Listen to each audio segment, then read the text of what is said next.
বৃষ্টিপাত কমায় সিলেটে কমতে শুরু করেছে নদ-নদীর পানি। তবে সিলেটের প্রধান দুই নদী সুরমা ও কুশিয়ারার পানি এখনও বিপদসীমার ওপর দিয়ে প্রবাহিত হচ্ছে।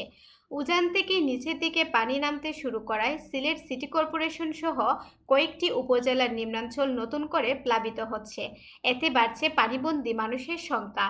নদ-নদীর পানি কিছুটা কমলেও সুরমা কুশিয়ারার অন্তত 15টি স্থানে নদীর প্রতিরক্ষা বাঁধ ভেঙে পানি প্রবেশ অব্যাহত রয়েছে, যার কারণে নদী তীরবর্তী পরিবারগুলো এখনও আশ্রয়কেন্দ্র থেকে বাড়ি ফিরতে পারছে না।